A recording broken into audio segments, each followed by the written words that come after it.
بسم الله الرحمن الرحيم حميم تنزيل الكتاب من الله العزيز العليم غافر الذنب وقابل التوب شديد العقاب ذي الطول لا إله إلا هو إليه المصير ما يجادل في آيات الله إلا الذين كفروا فلا يغررك تقلبهم في البلاد كذبت قبلهم قوم نوح والأحزاب من بعدهم وهمت كل أمة برسولهم ليأخذوه وجادلوا بالباطل ليدحضوا به الحق فأخذتهم فكيف كان عقاب وكذلك حقت كلمة ربك على الذين كفروا أنهم أصحاب النار الذين يحملون العرش ومن حوله يسبحون بحمد ربهم ويؤمنون به ويستغفرون للذين آمنوا ربنا وسعت كل شيء رحمة وعلما فاغفر للذين تابوا واتبعوا سبيلك وقهم عذاب الجحيم ربنا وأدخلهم جنات عدن التي وعدتهم ومن صلح من آبائهم وأزواجهم وذرياتهم إنك أنت العزيز الحكيم وقهم السيئات ومن تق السيئات يومئذ فقد رحمته وذلك هو الفوز العظيم إن الذين كفروا ينادون لمقت الله أكبر من مقتكم أنفسكم إذ تدعون إلى الإيمان فتكفرون قالوا ربنا أمتنا اثنتين وأحييتنا اثنتين فاعترفنا بذنوبنا فهل إلى خروج من سبيل ذلكم بأنه إذا دعي الله وحده كفرتم وإن يشرك به تؤمنوا فالحكم لله العلي الكبير هو الذي يريكم آياته وينزل لكم من السماء رزقا وما يتذكر إلا من ينيب فادعوا الله مخلصين له الدين ولو كره الكافرون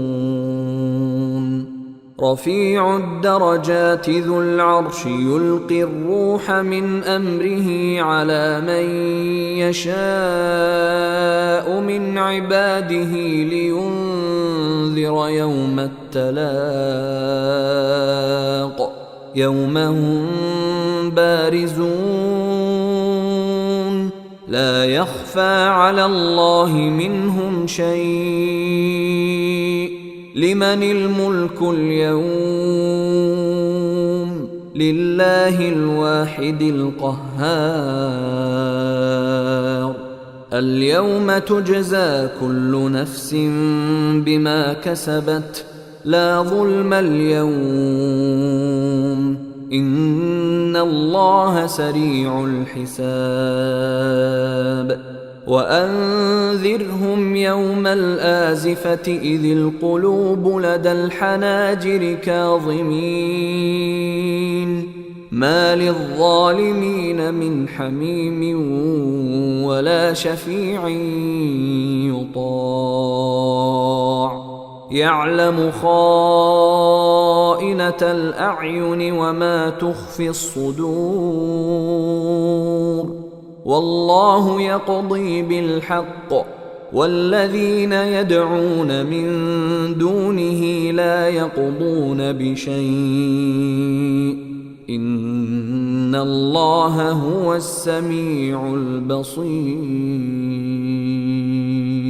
أولم يسيروا في الأرض فينظروا كيف كان عاقبة الذين كانوا من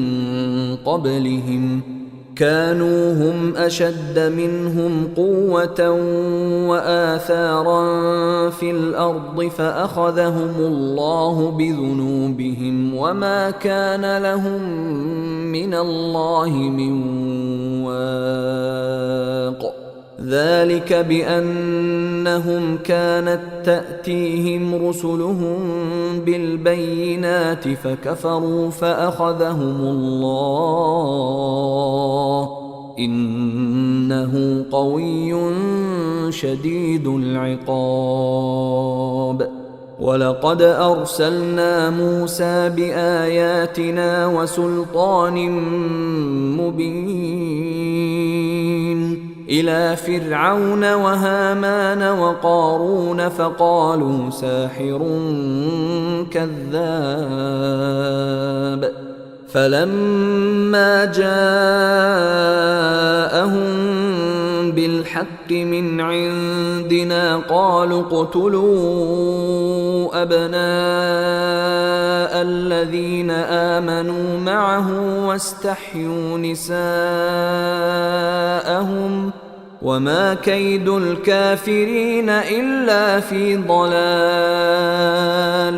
وقال فرعون ذروني أقتل موسى وليدع ربه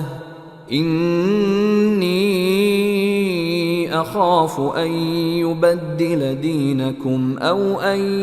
يظهر في الأرض الفساد وقال موسى إني عذت بربي وربكم من كل متكبر لا يؤمن بيوم الحساب وقال رجل مؤمن من آل فرعون يكتم إيمانه أتقتلون رجلا أن يقول ربي الله وقد جاءكم بالبينات من ربكم وإن يك كاذبا فعليه كذبه وإن يك صادقا يصبكم بعض الذي يعدكم إن الله لا يهدي من هو مسرف كذاب يا قوم لكم الملك اليوم ظاهرين في الأرض فمن ينصرنا من بأس الله إن جاءنا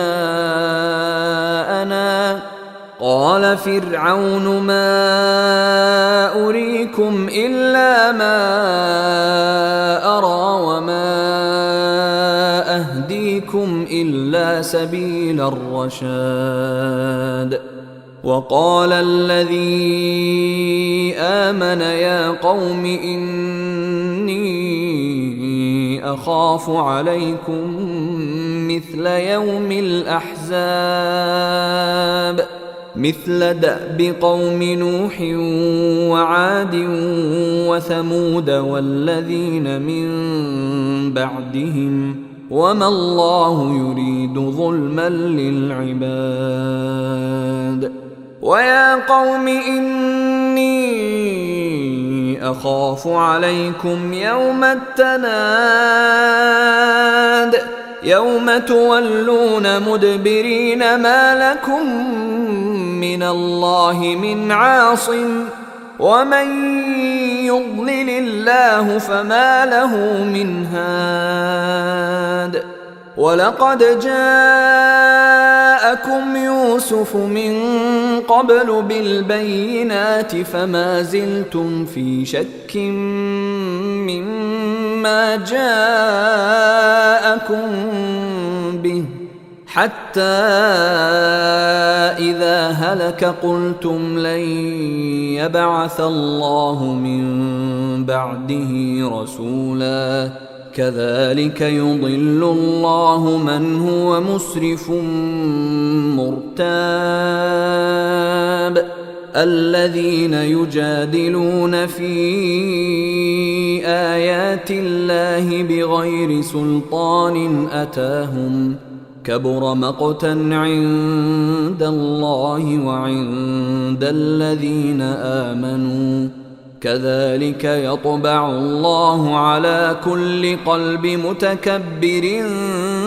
جبار وقال فرعون يا هامان ابن لي صرحا لعلي أبلغ أسباب السماوات فأطلع إلى إله موسى وإني لأظنه كاذبا وكذلك زين لفرعون سوء عمله وصد عن السبيل وما كيد فرعون إلا في تباب وقال الذي آمن يا قوم اتبعون أهدكم سبيل الرشاد يا قوم إنما هذه الحياة الدنيا متاع وإن الآخرة هي دار القرار من عمل سيئة فلا يجزى إلا مثلها ومن عمل صالحا من ذكر أو أنثى وهو مؤمن فأولئك يدخلون الجنة يرزقون فيها بغير حساب ويا قوم ما لي أدعوكم إلى النجاة وتدعونني إلى النار تدعونني لأكفر بالله وأشرك به ما ليس لي به علم وأنا أدعوكم إلى العزيز الغفار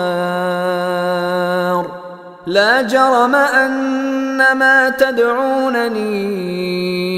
إليه ليس له دعوة في الدنيا ولا في الآخرة وأن مردنا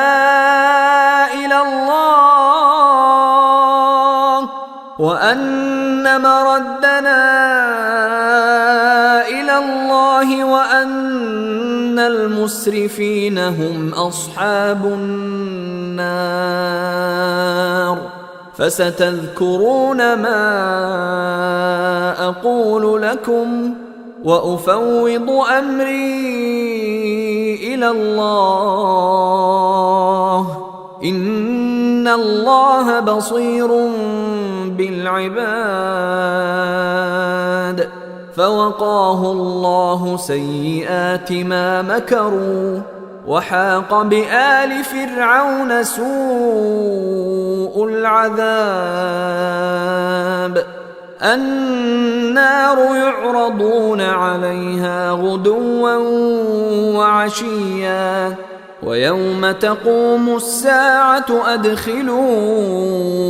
آل فرعون أشد العذاب وإذ يتحاجون في النار فيقول الضعفاء للذين استكبروا إنا كنا لكم تبعا فهل أنتم مغنون عنا نصيبا من النار قال الذين استكبروا إنا كل فيها إن الله قد حكم بين العباد وقال الذين في النار لخزنة جهنم ادعوا ربكم يخفف عنا يوما من العذاب قالوا أولم تك تأتيكم رسلكم بالبينات قالوا بلى قالوا فادعوا وما دعاء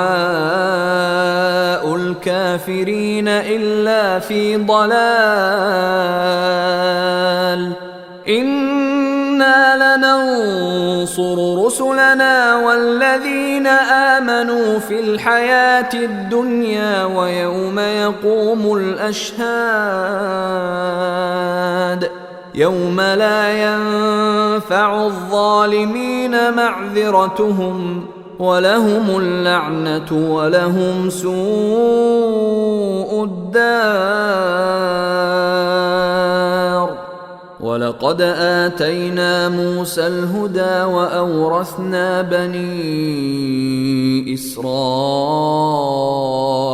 الكتاب هدى وذكرى لأولي الألباب فاصبر إن وعد الله حق واستغفر لذنبك وسبح بحمد ربك بالعشي والإبكار إن الذين يجادلون في آيات الله بغير سلطان أتاهم إن في صدورهم إلا كبر ما هم ببالغيه فاستعذ بالله إنه هو السميع البصير لخلق السماوات والأرض أكبر من خلق الناس ولكن أكثر الناس لا يعلمون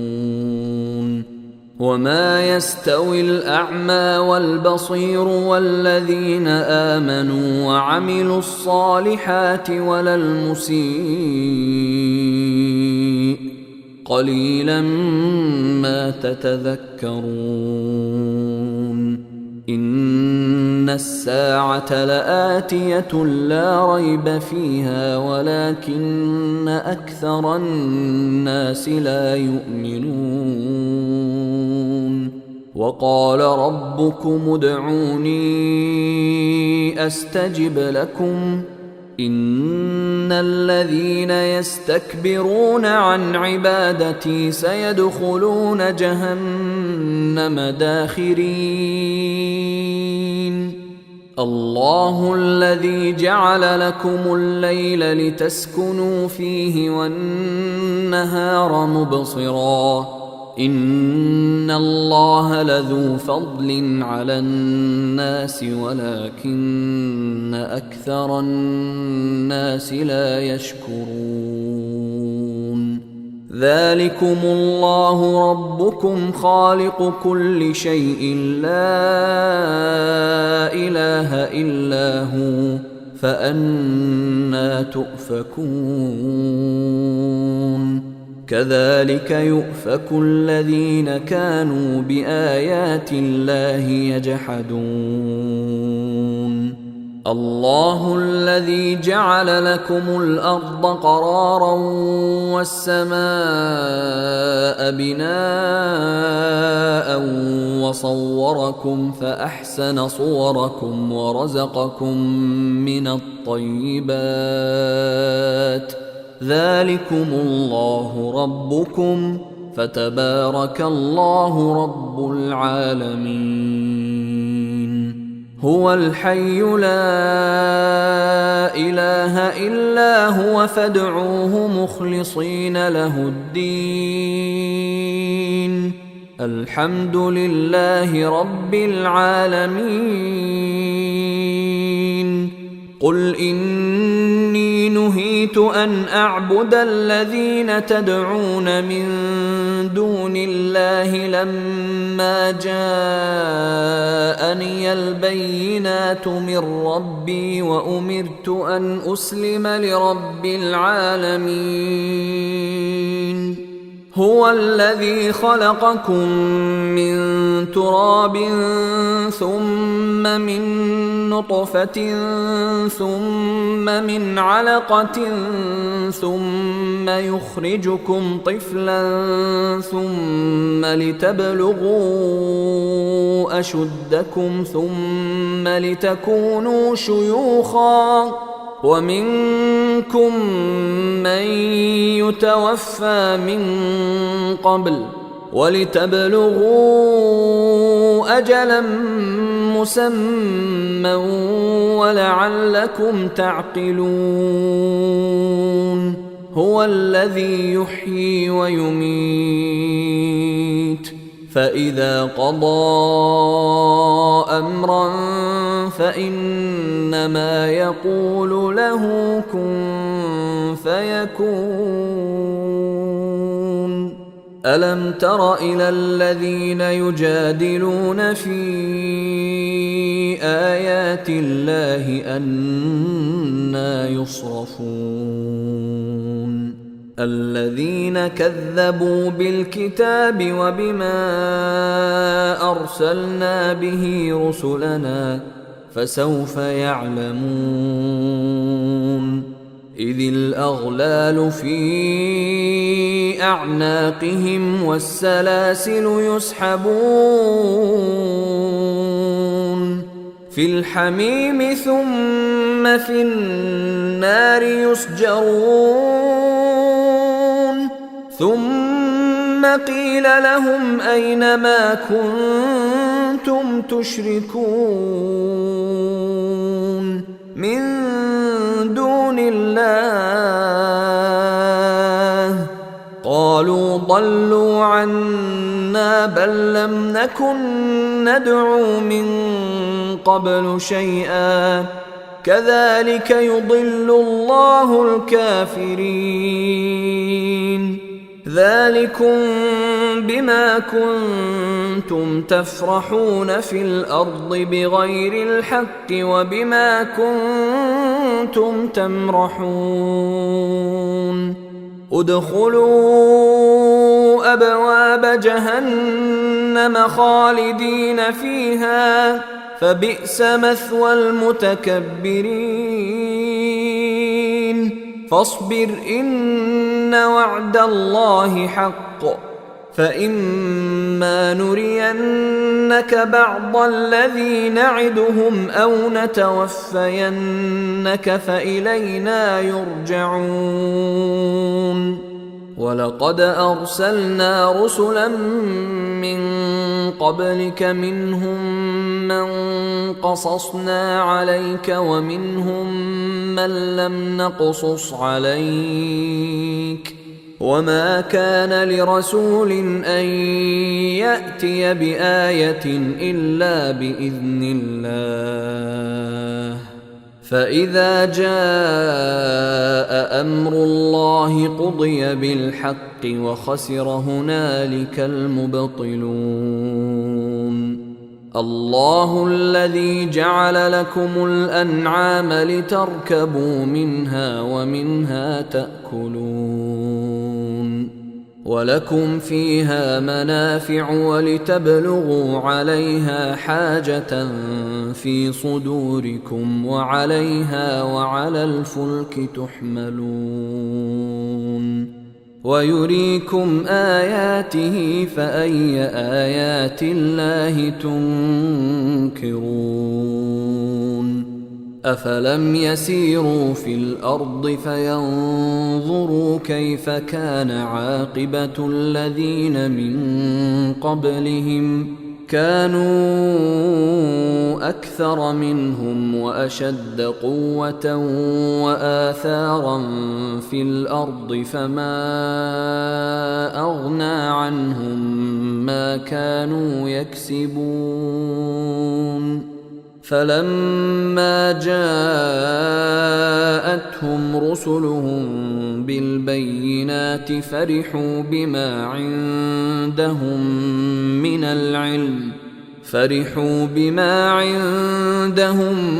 من العلم وحاق بهم ما كانوا به يستهزئون فلما رأوا بأسنا قالوا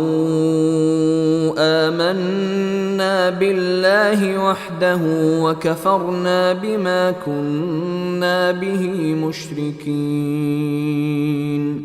فلم يك ينفعهم إيمانهم لما رأوا بأسنا سنة الله التي قد خلت في عباده